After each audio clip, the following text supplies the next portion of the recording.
from proposition to logical symbol. So, unahin muna natin conjunction statement. Hindi ko na i-discuss yung negation statement. Madali lang naman kasi yun kasi lalagyan nyo lang ng negation symbol yung sentence. Okay? So, mag-start na tayo sa conjunction statement. Meron tayo dito dalawang proposition. Let P represented by proposition, life is beautiful, and then let Q represented by proposition, life is challenging. So, number 1, life is challenging and beautiful. Paano yan sa logical symbol?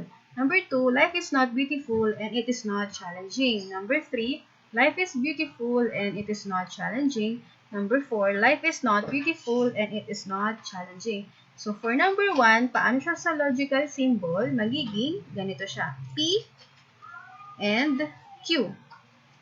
I hope na gigets nyo po ito. Kasi ano lang to, parang masihimayin lang natin ng konti. Kasi nung nakaraang week, mas nag-focus tayo sa rule, sa table. Ngayon naman sa proposition tayo magpo-focus kung paano tayo mag-translate from proposition to logical symbol.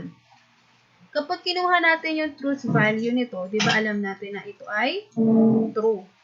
P and Q. Number 2, life is not beautiful and it is not challenging. Paano siya sa logical symbol?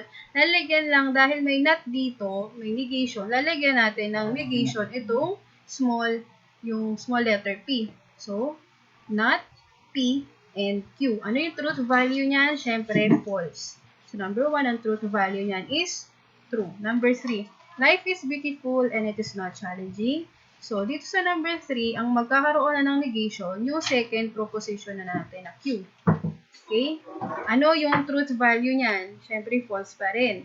Number 4, life is not beautiful and it is not challenging. So, parehas na yan, may negation. Yung both P and Q. I hope na intindihan kung paano tayo nag-translate ng logical proposition or statement to logical symbol. Okay? Next natin ay disjunction. Sa disjunction, again, same pa rin yung mga proposition natin. Yung P is life is beautiful, Q is life is challenging. So, paano siya sa logical symbol? Life is beautiful or challenging. Yan, P or Q. Hindi ko na yan masyadong i-explain further pa. Parang refresh na lang to sa inyo. Pero, makikita nyo naman yung pattern. Kasi itong P is life is beautiful. Ito yung life is beautiful. Tapos yung or, ito yung disjunction symbol na or. And then yung Q, challenging. Ayan yun, life is challenging. Okay? So, next naman is life is not beautiful or it is not challenging. So, dahil dito ay may negation sa first proposition natin, magkakaroon dyan ng negation yung not P or Q. O ano yung truth value niyan? Sa disjunction, di ba? Basta may true na, ang truth value niya is true. So, yung number 1, ang truth value niyan is true. Number 2, dahil true pa rin yung second proposition natin na Q, true pa rin yung truth value nito. Next is, life is beautiful or it is not challenging. So, ito na yung may negation, yung second proposition natin na Q. So, P or not Q. Number 4, life is not beautiful or it is not challenging. So, parehas ng may negation, yung both proposition natin na P at Q, and then ang truth value niyan is, false, right? Kasi dapat may true na para maging true sa disjunction. So, sa number 1, ang truth value niyan is true. Number 2 is true. Ang truth value niya. Number 3 is true. And then, sa number 4 lang, kasi wala na siyang naka-negate na siya pareha. So, parehas siyang false. So, false yung truth value niyan. Next naman is symbol. Ang symbol yan. So, it is conditional. Sa translation, pwede siyang, ayan, marami yan actually. Pero, ang ginagamit lang, teka lang, bakit sumobra? Ang ginagamit lang natin itong, usually, if P, then Q, then P implies Q. Pero, pwede rin natin gamitin yung the rest. So, para mag-stick na lang tayo, huwag kayo malito. Dito sa P implies Q or if P, then Q. This is conditional. So, paano from proposition sa mga premises at conclusion sa logical symbol. So, meron tayo ditong premise. If I get my salary today, then I treat you dinner. So, ang first premise natin is yung if I get my salary. And then yung second, yung conclusion natin, I treat you to dinner. So, hindi ko na ilagay dito. Ilalagay natin yung first proposition natin o yung premise natin is letter P and then yung conclusion natin is Q. Ganun pa rin. Number 2, I get my salary today, then I don't treat you to dinner. I don't get my salary today, then I treat you to dinner just the same. Number 4, or letter D, I don't get my salary today, then I don't treat you to dinner. I-translate natin to into logical symbols. Sa letter A, may ganito siya. P implies Q. Alright? Or P, if P, then Q. Ganito yung logical symbol niya. And then sa letter B, if I get my salary today, then I don't treat you to dinner. Teka lang. Ano muna yung truth value ng letter A natin? So, it is true. Parehas true yung premise natin, true din yung conclusion natin. Sa number 2, sa letter B, I get my salary today, then I don't treat you to dinner. So, ito yung logical symbol niya kasi naka-negate na yung conclusion natin. Ito may don't, naka-negate siya. So, this is the logical symbol. So, ano ang truth value niya? Ito na yung false yung truth value niya. Kasi true si premise, false yung conclusion. And then, letter C, I don't get my salary today, then I treat you to dinner just the same. So, ano yung may negation? Yung premise natin. And then, yung conclusion is, ganun pa rin siya, yung letter Q. Not P implies Q.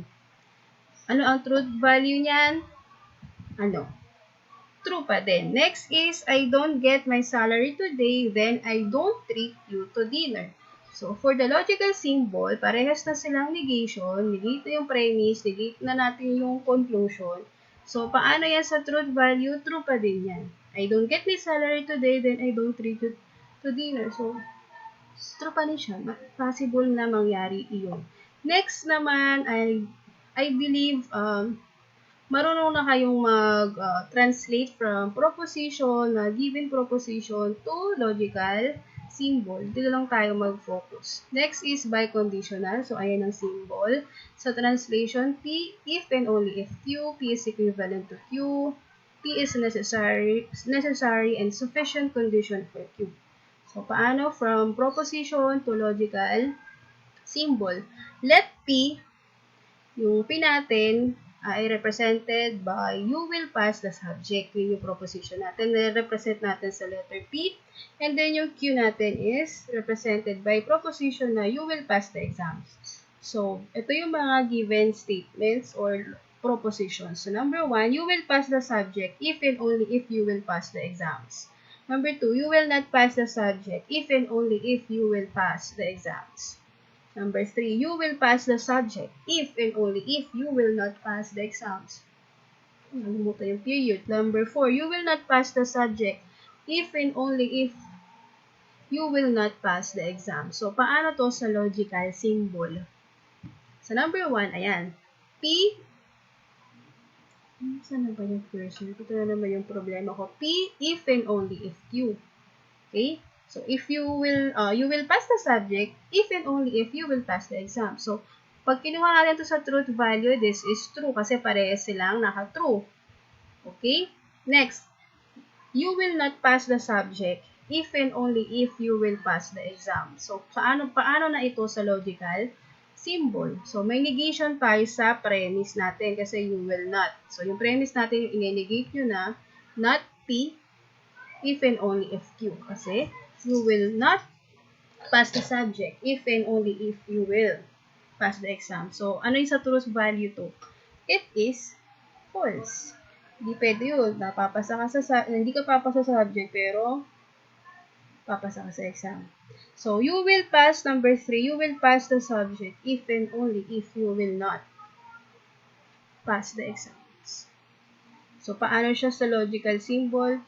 P, if and only if not Q. You will pass the subject. Ito yung proposition natin. If and only if, ito yung symbol, you will not pass the exam. So, this is the logical symbol sa second proposition natin. So, ano yung truth value niyan? That is false. Sa biconditional, dapat parehas yung premise at conclusion, parehas silang true. Lastly, you will not pass the subject if and only if you will not pass the exams. So, paano siya? Magiging ganito yung symbol niya sa logical statement or symbol. Not P, if and only if not Q. Alright? So, paano to sa truth value? Ito na, true to, di ba? Basta magkaparehas sa by conditional. Kapag parehas true, magiging true siya. Parehas false, yung premise at conclusion, magiging true pa rin.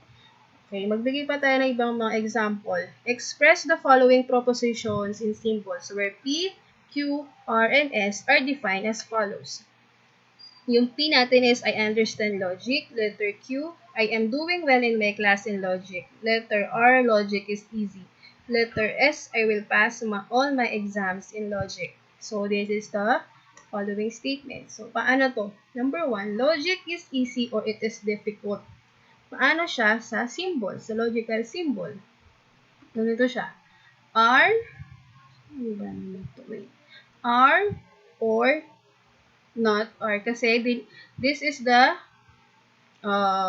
negation of represented by letter R na logic is easy. So, baliktarin nyo. Ano ba yung opposite ng easy? Diba difficult? Kaya, logic is easy or it is difficult. Negate natin itong logical statement na to.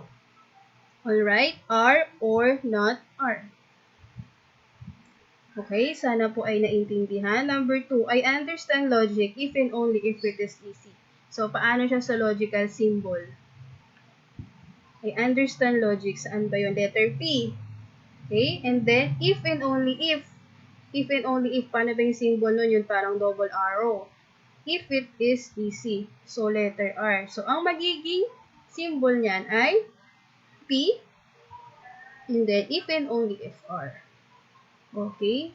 Next, number 3. If I'm doing well in my class in logic, then I will pass all my exams. So, may if, tsaka may then. So, ano yun? Conditional, di ba? Conditional symbol.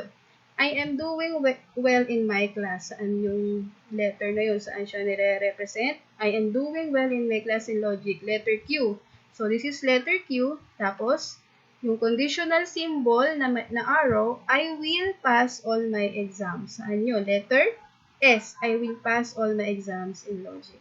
So, magiging letter Q if implies S. Kasi yung Q natin, ito, I am doing well in my class in logic. Ayan yun. Tapos yung if and then nga, ito yung symbol ng conditional. And then yung S, I will pass all my exams in logic. I will pass all my exams.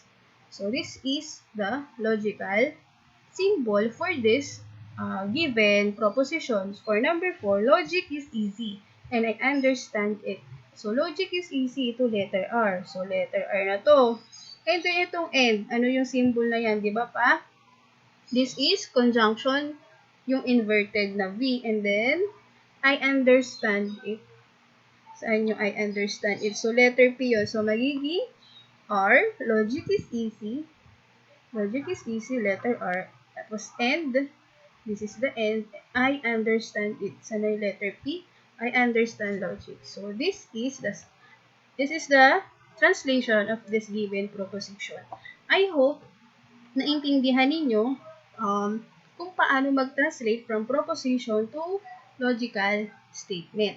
Dapat, ito yung activity 16 nyo. Hindi ko na siya ipapa-activity sa inyo. Kung gusto nyo siyang gawin, gusto niyang sagutan ninyo on your own, hindi ko na siya i-record. Paano ba gagawin? Siguro, sabihan nyo lang ako kung gusto nyo malaman yung sagot dito. Ipo-post ko sa GC natin. So, ayan. Dapat ito yung activity ninyo. Hindi ko na kayo gagawa ng activity this week. Mag-focus kayo sa midterm. Mag-review kayo.